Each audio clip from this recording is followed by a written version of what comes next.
niño de la Navidad. Un besazo para Laura, de verdad que nos gusta mucho cuando ella también lo presenta, ella no puede estar aquí. Pero, como digo, hermanos, muy contento de estar en este tiempo. Después de un mes de reuniones virtuales, pues regresamos de nuevo a lo presencial. No sabemos por cuánto tiempo estaremos así.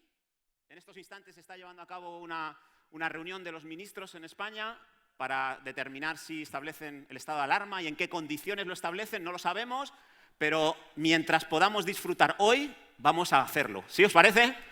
Hablaba esta semana con uno de los líderes de nuestra iglesia en Ponferrada, que también estaba con la incertidumbre de saber en qué consistían las restricciones que le estaban aplicando, si podrían hacer el culto, en qué condiciones lo debían hacer, si podrían tener el culto la semana que viene, y me dijo, vamos a ir con la filosofía del Cholo Simeone, partido a partido, ¿no?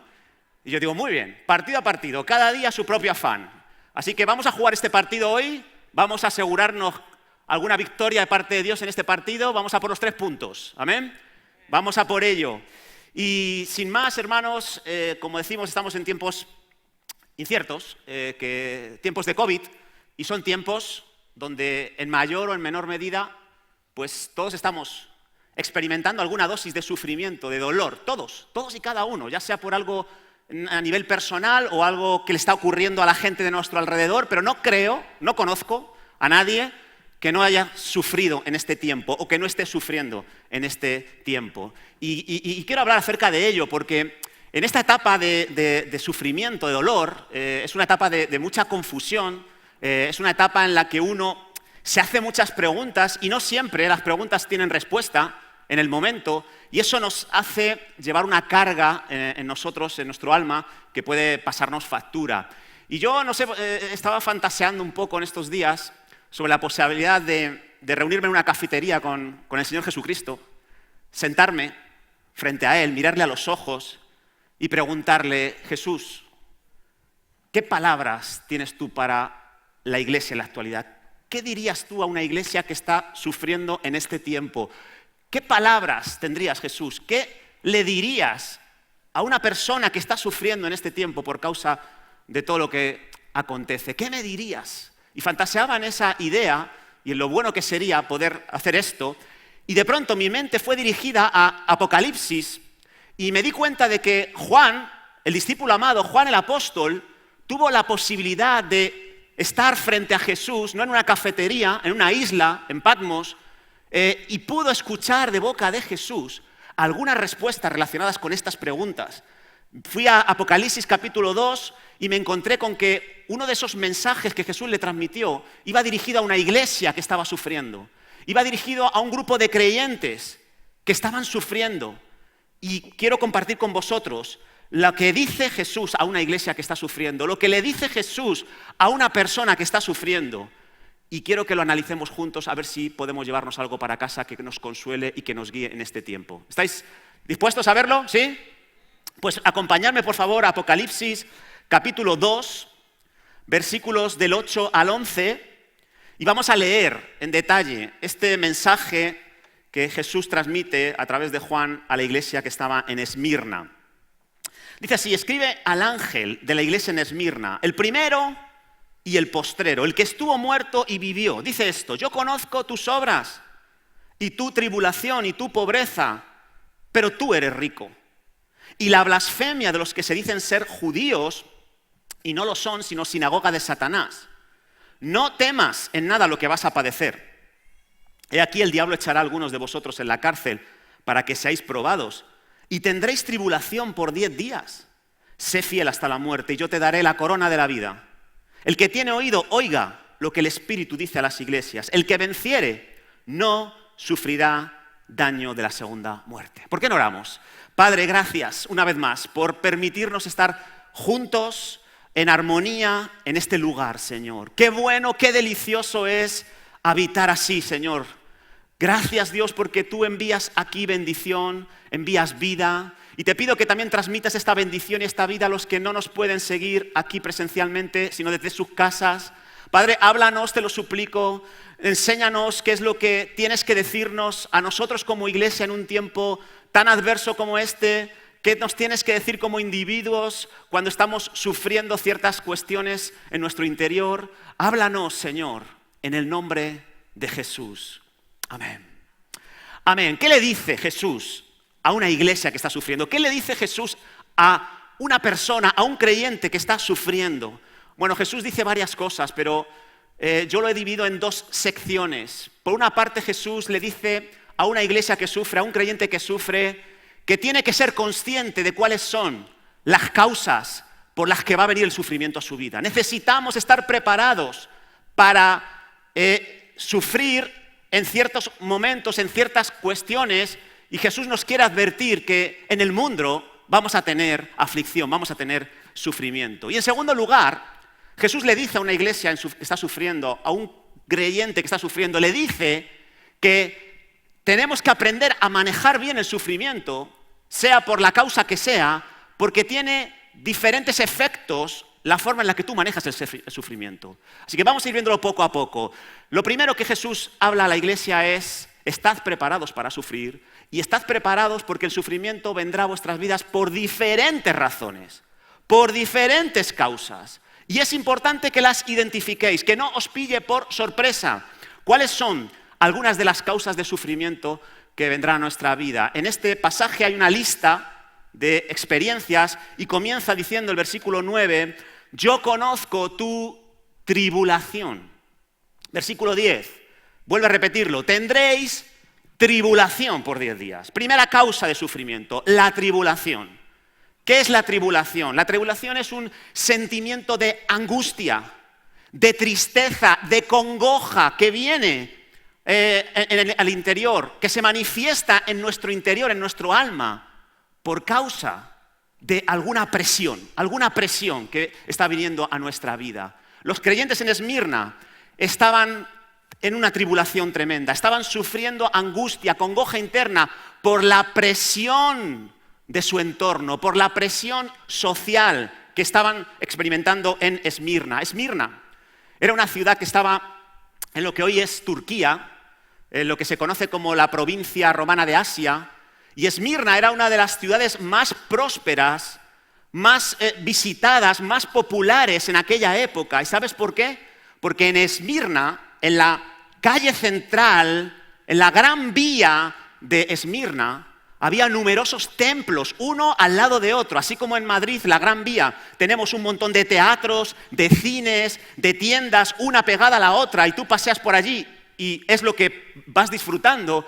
En Esmirna estaba una consecución de templos erigidos a dioses griegos, como Cibeles, por ejemplo, como Apolos, en fin, diferentes griegos. Diferentes dioses griegos. Pero además, en Esmirna había un templo, el primer templo de la historia, erigido a un emperador romano. Erigido a un emperador para atribuirle poderes que solo a Dios se le atribuyen. Para adorar y honrar a los emperadores. Concretamente, este templo de Esmirna estaba erigido a la memoria del emperador Tiberio, el segundo emperador romano, un emperador muy importante. Así que Esmirna tenía ese logro en su haber de tener muchos templos, de tener el primer templo de adoración a los emperadores romanos, y lo que se esperaba en Esmirna es que tú fueras para seguir la línea, la cultura que ellos habían establecido, que era la de postrarse ante esos dioses y reconocerles como deidades. ¿Pero qué pasaba con los creyentes? Pues que los creyentes, los cristianos, lógicamente, no participaban de todo esto, no lo hacían. No, era contrario a sus convicciones. Solo podían llamar Señor a Jesucristo, no al emperador Tiberio. Y no gustaba socialmente que los cristianos se posicionaran al margen de lo establecido por la cultura de esa época. ¿Y cuál era el resultado? Sufrimiento, tribulación, angustia, congoja interna. La presión trae eso. Y nosotros aquí, en mayor o medida, también podemos experimentar ese tipo de angustia. Pero especialmente, y hermanos, quiero haceros ver algo que a lo mejor hemos perdido de vista, pero los adolescentes de nuestra época, los preadolescentes, viven vidas atribuladas. Sufren por este tipo de cuestión más que ningún otro. Sufren la presión de grupo, la presión social como ninguno de nosotros. Y como iglesia tenemos que ser conscientes para orar por ellos, para afirmarlos. Yo tengo ya un hijo en la época de adolescente y cada vez más veo esa tribulación, esa angustia por la presión, por ser diferente, por no participar de cosas que en la línea cultural están determinadas y definidas para que todos participen de ellas. Tribulación. Pero hay una segunda causa de sufrimiento. Dice, yo conozco tu tribulación, pero también conozco tu pobreza. Pobreza. La escasez de recursos económicos también trae mucho dolor, mucho sufrimiento a nuestra vida. ¿Puede un cristiano ser pobre? ¿Puede un cristiano tener los recursos escasos, no tener recursos económicos en su vida? ¿Puede un cristiano vivir esa situación? ¿Tú qué piensas? Los creyentes en Esmirna eran pobres, tenían escasez de recursos. Y déjame decirte, y lo sabes bien, de las 7 cartas de Apocalipsis, Esmirna y Filadelfia no recibieron ni un reproche de Dios. Así que no es que no hubiera pecado, pero que no había nada que Jesús quisiera corregir en sus vidas en ese momento. Pero eran pobres. Así que si eran pobres, no era porque eran pecadores. No era por causa del pecado. ¿Sabes por qué eran pobres? Por la discriminación que había en Esmirna hacia los creyentes. ¿Eres creyente? No te doy trabajo. ¿Eres creyente? No vas a cobrar el mismo salario que otras personas que vienen a adorar al templo de Zeus o de Tiberio. Por discriminación social, étnica, cultural, religiosa, puedes encontrarte con la pobreza, con los recursos escasos que van a traer dolor y sufrimiento, porque en una sociedad capitalista como esta, si no tienes lo necesario para enfrentar el día a día, vas a sufrir, vamos a sufrir. Y Jesús dice, prepárate. Ahora, no es la única causa por la que experimentamos pobreza. La pobreza muchas veces viene a una nación por corrupción, y lo sabemos. Dirigentes que toman en sus manos el dinero que le pertenece a la nación, pues los que no son dirigentes sufren las consecuencias. Enfermedades, pandemias como la que estamos viviendo, ¿qué crees que van a traer? Entre otras cosas, una reducción de nuestra riqueza. Pobreza en muchas familias. Y tú lo ves en la tele. Nosotros lo vemos aquí en la iglesia. Cada vez más personas vienen a pedir ayuda porque no tienen para lo básico, para lo necesario. Y a veces la pobreza no es culpa ni de la corrupción, ni de una pandemia, ni de la discriminación social. A veces, ¿sabes? La pobreza viene porque nosotros somos malos gestores de nuestra economía. Puede ser un creyente fervoroso que alaba al Señor y cierra los ojos, pero puede ser un desastre a nivel económico, gastas más de lo que ingresas y la pobreza puede llegar a tu vida. Puede ser una persona que no le gusta compartir y la pobreza puede llegar a tu vida. Y eso trae dolor. Pero hay una tercera causa que es mencionada aquí. Yo conozco la blasfemia de los que se dicen ser judíos. La blasfemia, ¿qué es la blasfemia? La blasfemia se traduce, el término en griego, como calumnia, también como difamación. Tiene que ver con que alguien dice públicamente cosas negativas de otra persona, siendo mentira, con el objetivo de dañar su reputación, de dañar su honra, su honorabilidad. Y eso trae dolor.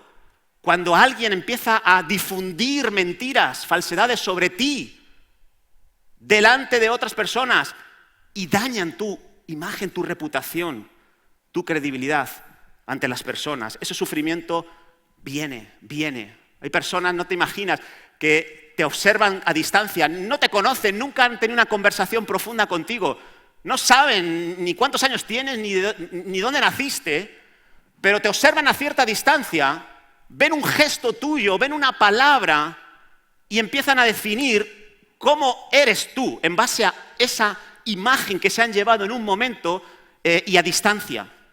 Y no solamente se llevan ellos esa visión personal de tu persona, sino que empiezan a divulgarla a otras personas y esa visión tan particular se la transmiten a otras personas y ¿saben lo que se genera? Un daño muy difícil de reparar en muchos casos.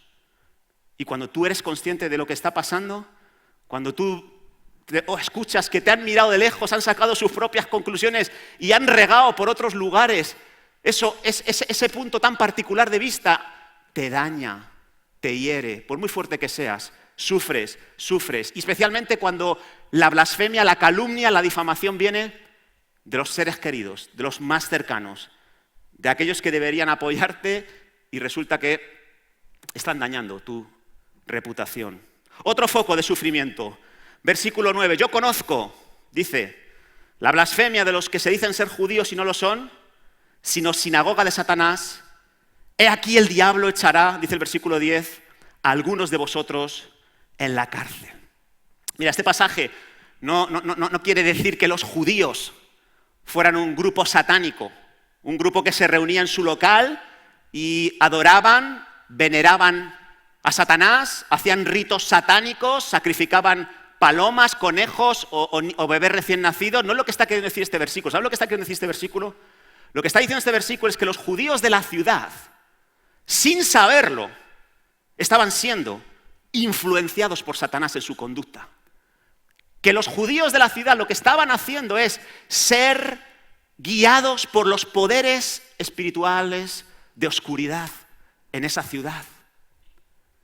Y luego dice el versículo 10 que el diablo echará a algunos de vosotros en la cárcel. ¿Qué quiere decir eso? ¿Que el diablo va a venir desde donde esté a coger uno por uno a los creyentes de Esmirna para echarlos en la cárcel? ¿O se está refiriendo que el diablo va a inspirar, a promover, a influenciar a los dirigentes de la ciudad de Esmirna para que lleven preso a los creyentes de Esmirna? Esta segunda opción es la más realista. Y es que la Biblia y la experiencia de muchos de nosotros nos demuestra que el mundo espiritual influye a las personas. ¿Para bien o para mal? Pero aparte de lo físico, aparte de lo que tú ves, aparte de lo que tú puedes percibir a través de tus 5 sentidos, hay un mundo invisible, un mundo espiritual que tiene un efecto sobre las personas que viven en la tierra. Y a veces los poderes espirituales malvados provocan sufrimiento y dolor a los seres humanos. ¿De qué manera? A veces de manera sutil.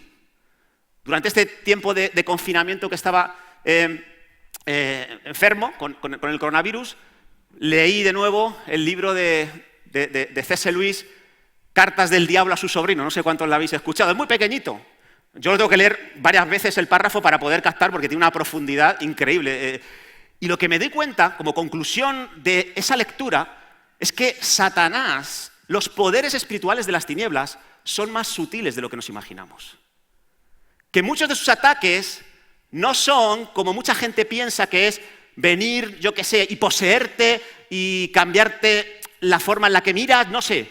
Que muchas veces con pequeñas acciones sutiles pueden atormentarte y llevarte a un estado de sufrimiento y dolor que es insoportable. Y no podemos pasar por alto esto. De hecho, yo creo que los creyentes en Esmirna no eran conscientes de que los judíos que los estaban calumniando, los judíos y los dirigentes romanos que los iban a meter en la cárcel, en realidad estaban siendo víctimas de los poderes espirituales. Y por eso Jesús, a través de Juan, le da un poquito de luz a los creyentes diciendo: este enemigo que estáis enfrentando no es humano, es espiritual. ¿Y cómo te cambia la película cuando sabes a lo que te estás enfrentando realmente? Cuando sabes la naturaleza de lo que tienes que enfrentar, porque no puedes enfrentar de la misma manera a un enemigo físico que a uno espiritual. No puedes tratar de la misma manera un problema del alma o del cuerpo, no lo puedes tratar igual que un enemigo del espíritu. Y por eso es bueno que a veces sepamos dar con la tecla e identificar que el foco, la causa de mi sufrimiento es de índole espiritual. Y los cristianos sufrimos a veces por los ataques espirituales.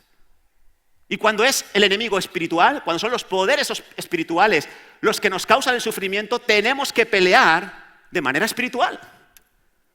Y si no son los judíos los promotores de la blasfemia, si es Satanás y sus huestes, pues mi lucha no va a ser contra carne y sangre, sino contra principados, potestades y huestes. No voy a perder ni un minuto en confrontarte a ti como hombre.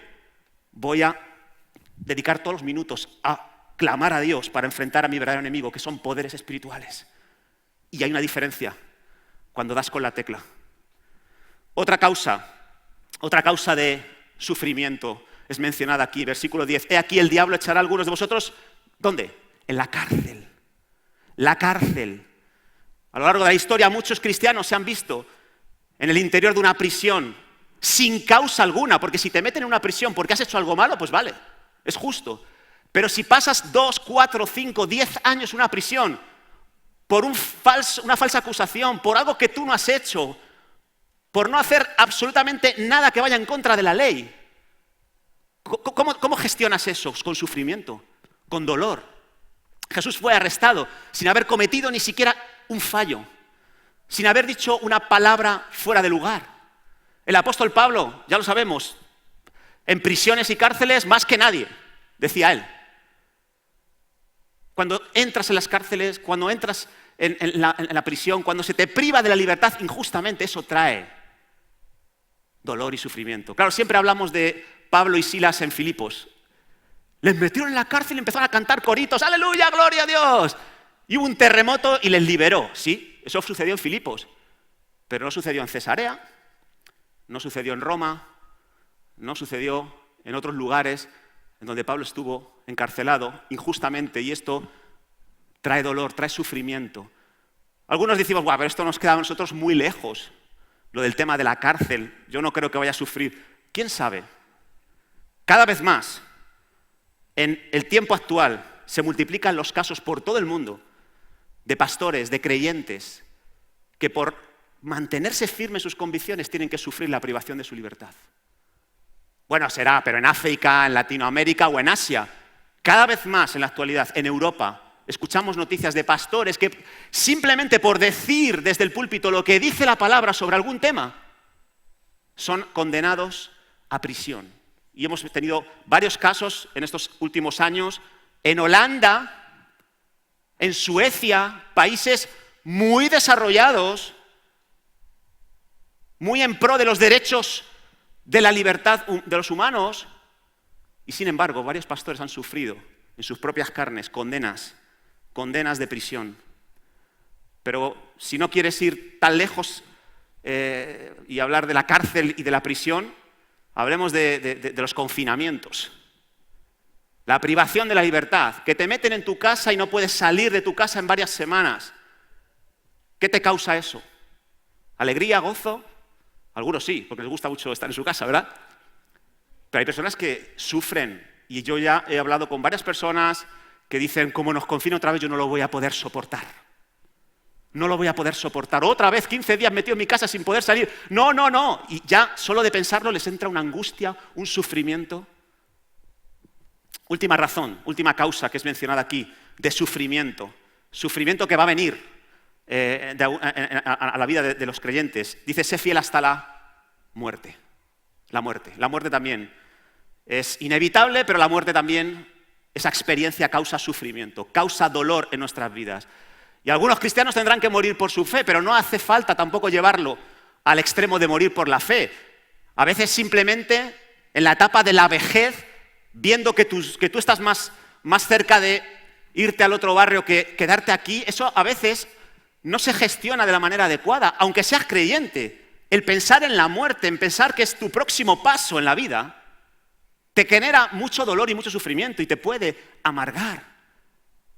O simplemente pasar por un proceso de enfermedad largo en el que sabes que hay muchas probabilidades de que mueras, también puede causar dolor y sufrimiento a tu vida. O estar al lado de alguien, de un ser querido que ha fallecido, eso también. La muerte es una causa de sufrimiento para nosotros que estamos en este cuerpo y en este mundo que nos rodea. Así que son 6 causas de muerte y 6 causas de sufrimiento. Y Jesús con estas palabras, ¿qué nos quiere decir? Nos quiere decir que el sufrimiento es parte de la vida. Que el sufrimiento vendrá a nosotros y vendrá por diferentes razones, por diferentes causas. Y que no seríamos muy inteligentes si dijéramos, no hay sufrimiento en Cristo Jesús, aleluya. Nunca voy a experimentar dolor, nunca lo voy a experimentar. ¿Sabes? Eso es muy humano, porque la tendencia humana es a buscar el placer y a evadir el dolor. Pero si eres cristiano, Dios te dice, prepárate para sufrir. Prepárate para manejar el sufrimiento. Por estas razones o por cualquier otra que no ha sido mencionada en este pasaje, pero prepárate para sufrir. ¿Qué clase de sufrimiento estás experimentando en este tiempo? ¿Algo relacionado con lo que hemos comentado aquí? ¿Cualquier otra razón? ¿Cualquier otra causa? ¿Qué es lo que te está afligiendo en la actualidad? ¿Y cómo lo estás manejando? ¿Cómo lo estás manejando? ¿Qué efecto está produciendo el sufrimiento en tu vida, en tu ser, en tu espiritualidad? ¿Cómo te está afectando a ti el sufrimiento? Porque hay dos maneras en las que el sufrimiento te puede afectar. Hay dos efectos que produce el sufrimiento a nivel espiritual y Jesús nos habla acerca de ellos también y también nos habla para que seamos conscientes. ¿Cuál es el primer efecto espiritual del sufrimiento? El primero es fortaleza espiritual. Fortaleza espiritual.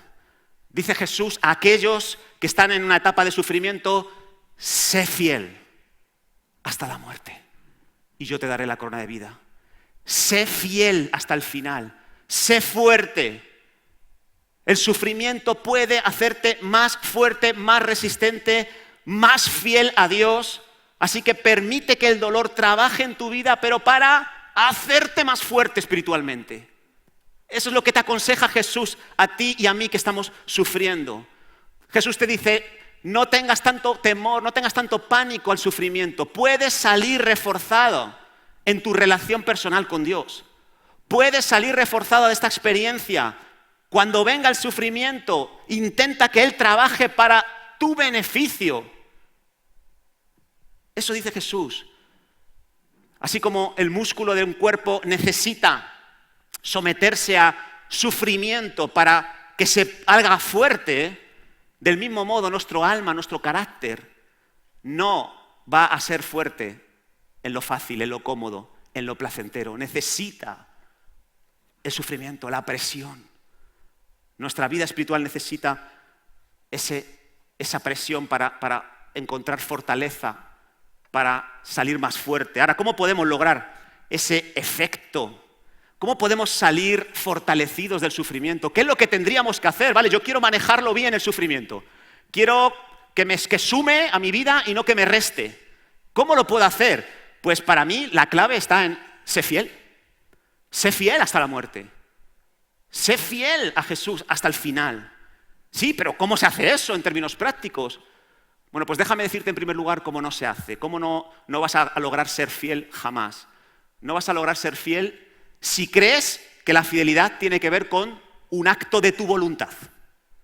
No vas a ser fiel si crees que a base de fuerza de voluntad, a base de empeño, de determinación, tú vas a lograr ser resistente, aguantar, ser más fiel a Dios.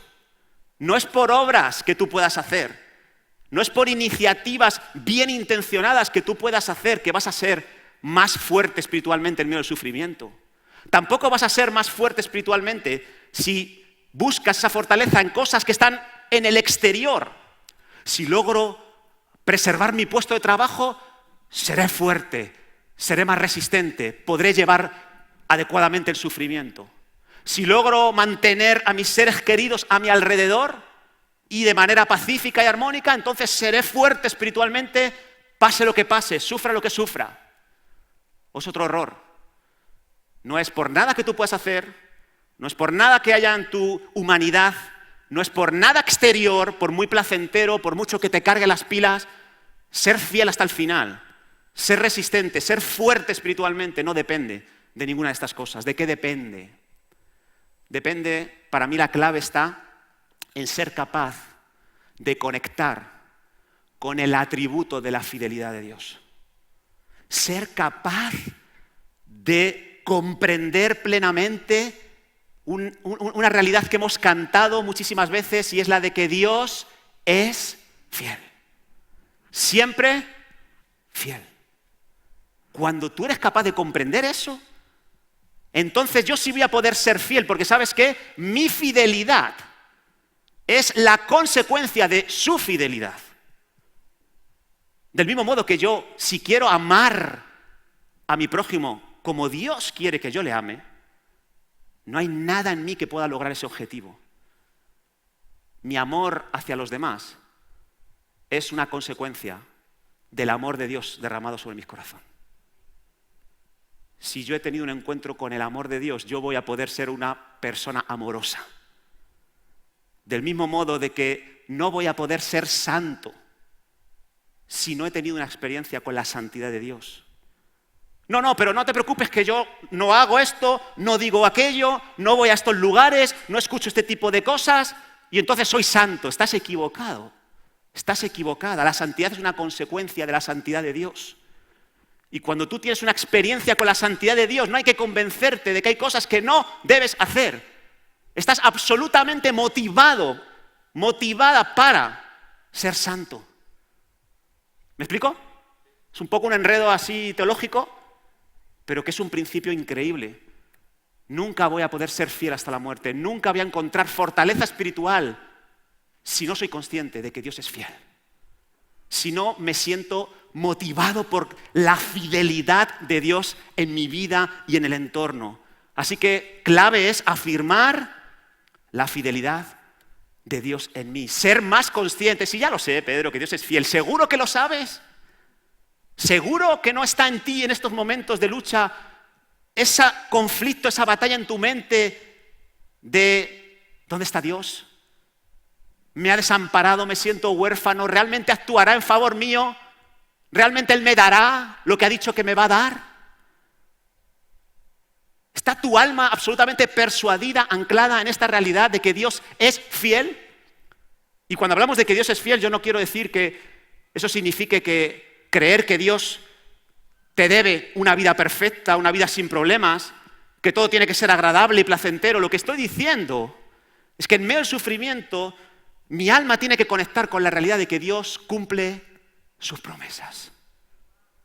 Que Dios sigue siendo el mismo, aunque mi situación haya cambiado dramáticamente. Y que eso es bueno para mí. Eso es bueno para mí.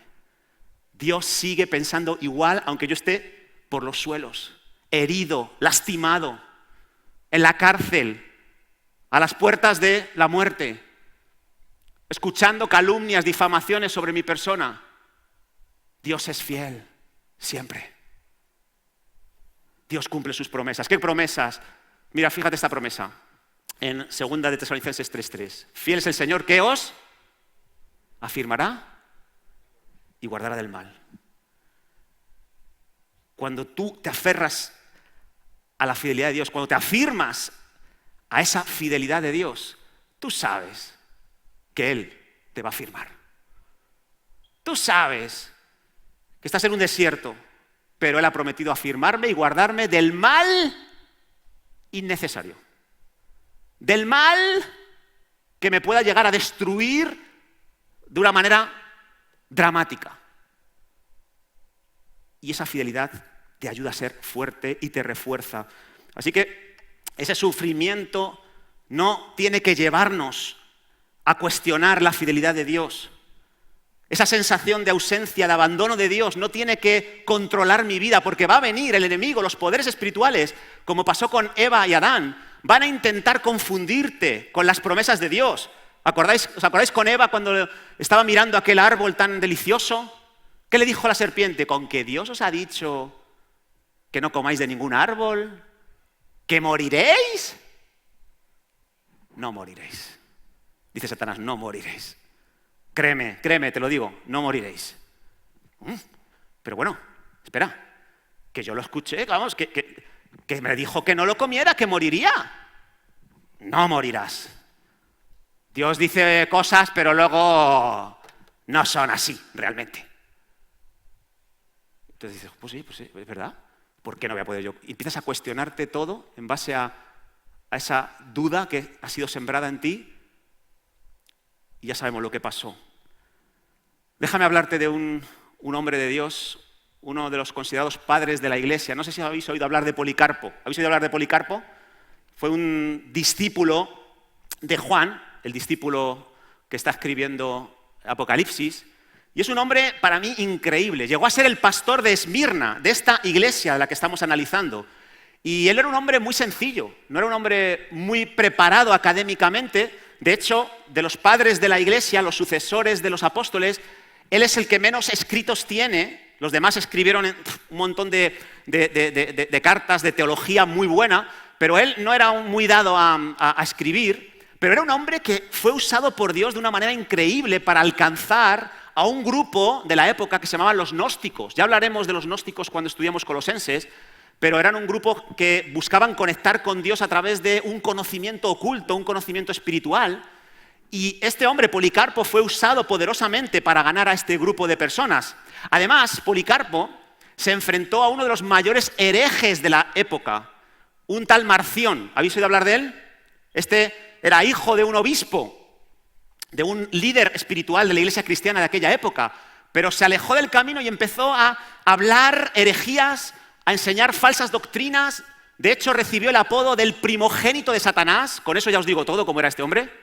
Bueno, pues Policarpo se enfrentó a él y lo hizo con un poder increíble. ¿Pero qué pasó? Que en el 155 después de Cristo, Policarpo fue arrestado por las autoridades romanas de Esmirna y fue llevado a la plaza central de la ciudad, y el procónsul romano, que tenía aprecio a Policarpo, le caía bien y no quería que muriese por no postrarse ante el emperador y adorarle como una deidad, le dice delante de todo el mundo: Policarpo, por favor, adora al emperador, maldice a Jesús y serás librado de la muerte.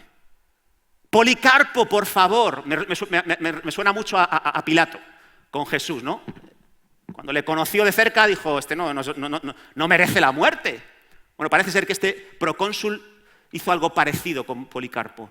Maldice a Jesús, adora al emperador, un acto sencillo y quedarás libre. Y me encanta lo que Policarpo dijo. Dijo: llevo 86 años sirviendo a Jesucristo y jamás me ha fallado, jamás me ha abandonado, jamás me ha dado la espalda. ¿Cómo iba yo a maldecir a aquel que ha salvado mi alma? El procónsul vio la determinación, la fortaleza de Policarpo y dijo: no hay más que hacer, atadle. Le ataron a un palo, le colocaron en medio de una hoguera, y mientras iban encendiendo la hoguera, Policarpo levantó sus ojos al cielo e hizo una oración pública de agradecimiento a Jesús, de fortaleza espiritual. Finalmente murió, pero ese testimonio fue visto por muchos, fue divulgado, y en muchos lugares las personas no creyentes que escuchaban ese testimonio de fortaleza espiritual se convirtieron a Jesús. ¿Por qué llegó a ser fiel hasta la muerte Policarpo? ¿Sabes por qué? Porque se inspiró en la fidelidad de Dios para con su vida. 86 años sirviendo a Jesús, nunca me ha fallado, nunca me ha dado la espalda, nunca me ha abandonado. ¿Cómo voy yo a ser un infiel para Él? ¿Cómo le voy a maldecir? Y esa fidelidad, esa afirmación de este atributo tan hermoso de Dios, le llevó a él a ser más fuerte, más resistente, incluso a pagar con su vida. ¿Ves el efecto de la fidelidad de Dios? ¿Cómo nos fortalece, cómo nos hace más fuerte? ¿Quieres tú ser fiel hasta el final, en medio del sufrimiento? Enfócate, afirma la fidelidad de Dios en tu vida. ¿Cómo lo puedes hacer? Mira, desde luego que la Biblia tiene mucho que decir para fortalecernos, pero déjame decirte algunas frases de este pasaje que hemos leído, y como tarea, por favor, quiero que esta semana te afirmes en la fidelidad de Dios al leer estas frases que vamos a leer a continuación. Fíjate, capítulo 2, versículo 8, palabras de Jesús: yo soy el primero y el postrero, el que estuvo muerto y vivió. Dios es fiel. ¿Por qué? Porque en medio de tu sufrimiento, en medio de tu dolor, Él es el primero que llega a tu vida y el último que se va. A veces cuando estamos sufriendo, llegan personas al principio del trance de sufrimiento, pero se van más pronto que tarde. Y algunos llegan al final cuando ya no son necesarios, ¿verdad? Algunos ni llegan. Pero Jesús dice: no te preocupes, yo estoy en el principio y en el final. Desde el primer minuto en el que estás sufriendo hasta el final. Y dices: y bueno, ¿y para qué me sirve a mí que Jesús esté todo el periodo de sufrimiento. ¿Sabes por qué? Porque fíjate lo que dice, que Él tiene un poder y una autoridad increíble. Estuvo muerto y vivió. Tiene poder contra la muerte. ¿Qué serán las demás causas de sufrimiento que acechan nuestra vida? ¿Qué es para Jesús eso? Propinilla. Tiene todo el poder y toda la autoridad en el cielo y en la tierra. Y si alguien así está a tu lado, en el momento que tú sufres, válgame Dios, como dirían los hermanos gitanillos. Aleluya, qué bueno.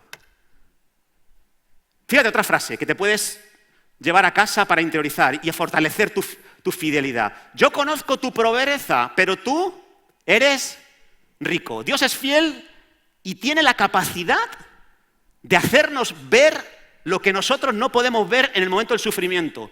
Y esa visión que no vemos nos puede cambiar la vida. Fíjate, ¿cómo se veían los creyentes en Esmirna? Somos pobres, no tenemos nada, somos unos desdichados. Y llega Jesús y dice, perdón. La realidad no es solo lo que tú ves o lo que tú sientes, hay otra realidad, tú eres rico. Y Jesús les muestra esa otra perspectiva que necesitaban ver. Tú te ves pobre, pero tú no eres pobre, tú eres rico. Tú te ves solo, indefenso, pero tú no estás solo. Tú tienes un Dios que va a estar contigo, tú tienes un Dios que va a traer personas a su debido tiempo para fortalecerte. Una cosa es lo que tú ves y otra cosa es la realidad. Y necesitamos a un Dios fiel que nos ayude a ver esa parte de la verdad que no somos capaces de ver. Otra frase increíble. He aquí, el diablo echará a algunos de vosotros en la cárcel para que seáis probados y tendréis tribulación por 10 días. Otro rasgo de la fidelidad de Dios. Dios es fiel y por eso el sufrimiento que tú estás experimentando tiene fecha de caducidad. Es temporal.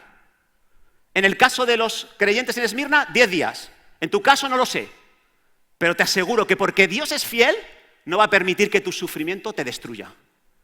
No va a permitir que tu dolor te lleve más allá de tus fuerzas. Dios es fiel, ha prometido eso. Y no solo eso, sino que no solamente tiene tu sufrimiento fecha de caducidad, sino que Dios tiene control de tu sufrimiento. Por 10 días te va a llevar el diablo, nada más. Le he dejado solo por 10 días. ¿Qué control tan apoteósico tiene Dios? Me conmueve. Y algunos dirían, pues ¿por qué no haces algo en el día 5, Señor? ¿O por qué no directamente evitas que el diablo me eche en la cárcel? Y la respuesta sería porque lo necesitas. Necesitas ir a la cárcel por 10 días. Ni uno más, ni uno menos. Pero hay cosas que yo quiero poner en tu vida y necesitas pasar por esa etapa de sufrimiento. Acuérdate del músculo. Tiene que sufrir. Tienen que salir las agujetas para empezar a ver volumen, resistencia, fortaleza. Y Dios entiende que el dolor, el sufrimiento juegan un papel en tu fortaleza, en tu desarrollo. Y una cosa más a la que te puedes aferrar para cultivar la idea de la fidelidad de Dios. Dice, sé fiel hasta la muerte y yo te daré la corona de la vida. El que tiene oído, oiga lo que el Espíritu dice a las iglesias. El que venciere no sufrirá daño de la segunda muerte. Dios es fiel y por eso Él tiene preparadas para ti cosas más valiosas de la que estás perdiendo aquí en la tierra en medio de tu sufrimiento y tu dolor. ¿Crees eso? Dios tiene una corona de vida. Dios te va a evitar sufrir daño de la segunda muerte. Eso es más valioso que perder un trabajo, que perder la salud, que perder una amistad, por muy cercana que sea. Dios, como es fiel, te va a dar a ti mucho más de lo que tú puedas perder aquí. Eso les preocupaba a los discípulos. Señor, lo hemos dejado todo por ti. Hemos dejado nuestras casas, nuestras familias, lo hemos abandonado todo por ti. ¿Y sabes lo que dice Jesús? Yo soy fiel y te voy a dar 100 veces más de lo que tú has perdido aquí en la tierra. Tengo cosas que no se pueden comparar en valor con las cosas que tú estás echando en falta aquí en la tierra. Quiero librarte de la esclavitud, del apego por las cosas o por las personas. Quiero enfocar tu vida en una mejor dirección, porque Dios es fiel. Él hará todo esto en nosotros. Llénate de esa convicción de Dios. Llénate de este atributo tan precioso que Dios quiere compartir contigo en este tiempo de sufrimiento. Ahora, termino mucho más breve con el segundo efecto, y este sí que me preocupa más. ¿Cómo manejas tu sufrimiento? Puede fortalecerte espiritualmente, pero también el sufrimiento puede enfriarte espiritualmente. Hay un pasaje en Mateo 24:12, en el contexto de la gran tribulación, en el contexto de una etapa de gran presión, de gran dolor, de gran aflicción, y dice así, que por haberse multiplicado la maldad, el amor de muchos se enfriará. El sufrimiento puede hacer que nuestro amor por Dios, nuestro amor por los demás, se enfríe. Y esto no significa que te vas a oponer a Dios, que vas a ser un enemigo de Dios, que vas a blasfemar contra Dios. Significa simple y llanamente que vas a ver crecer en ti, como no manejes bien el sufrimiento, una indiferencia, una frialdad a las cosas de Dios, a la misma persona de Dios, que va a ser preocupante. La frialdad te va a dejar insensible, apático, te va a hacer que te falte la emoción, la energía para hacer las cosas que Dios está pidiendo, te va a llenar de resentimientos, de reproches. Por eso es importante manejar con fidelidad el sufrimiento, porque el sufrimiento te puede pasar factura. ¿Y cómo maneja uno el sufrimiento de una manera que le lleve a enfriarse? Fíjate lo que dice el versículo 10. No temas en nada lo que vas a padecer. No temas en nada lo que vas a padecer. El temor, cuando se hace con nuestras vidas, cuando nos controla, puede enfriar nuestro espíritu, enfriar nuestro alma para las cosas de Dios, volvernos indiferentes. Hay gente que lleva desde marzo sin tener conexión con Dios. Desde que empezó la pandemia se han desconectado de Dios, han desconectado a sus hijos de Dios. Hermanos, con mucho amor os lo digo, y con temor de Dios también, no cometamos ese error de que en medio del sufrimiento el amor nuestro por el Señor y por las cosas de Dios se enfríe. ¿Y todo por qué? Por temor, por miedo. Vas a padecer y te posee el miedo. Vas a padecer, sufres y el miedo te controla. El miedo a sufrir, el miedo a no experimentar esa situación placentera que tú estabas buscando. Si el miedo se apodera de ti, te pasará factura. Pero si la fidelidad de Dios se apodera de ti, no te defraudará. Podrás salir de ese desierto con gozo y con alegría. Alguien dijo esta semana, no es malo tener miedo. Lo malo es que el miedo te tenga a ti. Cuando el miedo te tiene a ti, la consecuencia es enfriamiento espiritual. Cuando el miedo te controla, ¿y cómo te controla el miedo? Lleva tus pensamientos, no en la fidelidad de Dios, como Policarpo, sino en cosas que te pueden suceder, cosas que pueden venir y que son negativas para tu vida. Y muchas de esas cosas ni siquiera están sucediendo ni van a suceder, pero tú llenas tu mente con ese tipo de situaciones y entonces ya sí es el miedo el que te tiene a ti. Y entonces el enfriamiento está asegurado. Hermanos, en tiempos de COVID va a venir sufrimiento. Muchos estamos sufriendo ya. Yo estoy también pasando por etapas a veces de dolor emocional. Situaciones que me ponen a prueba la confianza en Dios, lo reconozco. Decepciones, situaciones que me dañan por lo que estoy viviendo y lo que estoy viendo. Y la pregunta es, ¿cómo voy a manejar ese dolor? ¿Voy a hacer que ese dolor, que ese sufrimiento me haga más fuerte? ¿O voy a dejar que apague la llama que Dios ha puesto en mí? ¿Voy a hacer que esta fase de sufrimiento me haga ser más apasionado por Dios? ¿O voy a quedarme insensible, indiferente, apático, espiritualmente hablando? Leía Juan 6. En Juan 6 Jesús se dirige a una audiencia que acababa de disfrutar de un milagro impresionante, la multitud de los panes y los peces. Y cuando Jesús los recibe en la otra orilla del mar de Galilea, les dice un mensaje que no les gustaba. Les dice que la vida no siempre son panes y peces, que la vida también conlleva dolor y sufrimiento. Que Él mismo nos va a dar un ejemplo de que en la vida vamos a tener que padecer, vamos a tener que enfrentar persecución, blasfemia, pobreza, tribulación, incluso la muerte. Y Jesús les dice, si queréis ser fuertes espiritualmente, seguidme. Seguidme bajo estos términos. ¿Y sabes lo que dice Juan 6, 6, 6? ¿Sabes lo que dice? Dice que desde ese momento muchos de sus discípulos volvieron atrás y ya no andaban con él.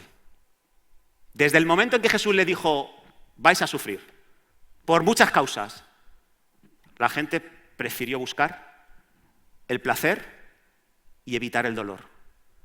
¿Qué clase de discípulo quieres ser tú? ¿Quieres ser una persona que corra lejos de Jesús cuando vengan los tiempos difíciles?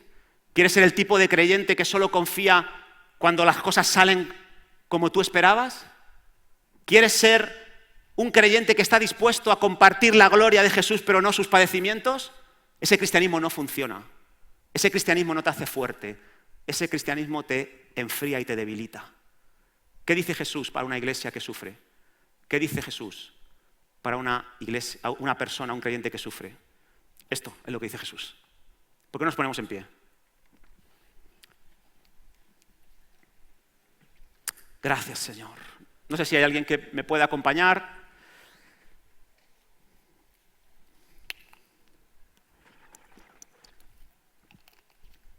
Y vamos a tomar unos minutos, unos instantes de reflexión. Vamos a pedirle a Dios que nos ayude a responder con fidelidad en medio de los tiempos de adversidad. Ora Jesús, ora Jesús. Me encanta que dice Jesús, yo conozco tu tribulación, yo conozco tu pobreza, yo conozco lo que están haciendo contigo los judíos, el diablo, yo conozco lo que te va a suceder en los próximos días, que vas a vivir la privación de tu libertad. Yo conozco que algunos van a morir incluso, el pastor de la iglesia va a morir, Policarpo va a morir. Yo conozco todo eso, pero no temas en nada lo que vas a padecer. Puedes tener temor, pero no dejes que el temor te tenga a ti, que te controle. Afirma el concepto de mi fidelidad. Yo nunca te he fallado. Revísalo. Echa un vistazo a tu pasado. En cuándo te he desamparado, cuándo te he dejado. Y que esa conciencia de mi fidelidad te lleve a ti a ser fiel hasta la muerte, fiel hasta el final. Oh Señor, habla a Dios y diles, quiero ser fiel hasta el final. Quiero salir fortalecido de esta crisis. Quiero salir fortalecido de este sufrimiento. Quiero aferrarme más que nunca a tu fidelidad.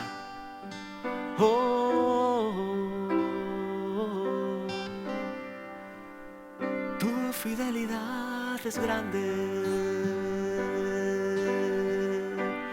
Tu fidelidad es grande. Oh, tú eres fiel, siempre fiel. Eres fiel, siempre fiel. Oh, te adoramos, Jesús. Te adoramos, Señor. Gracias, Dios. Señor, gracias. Señor. Mientras seguimos orando, hermanos, quiero orar por aquellos que son conscientes de que el sufrimiento que están experimentando está teniendo un efecto indeseado.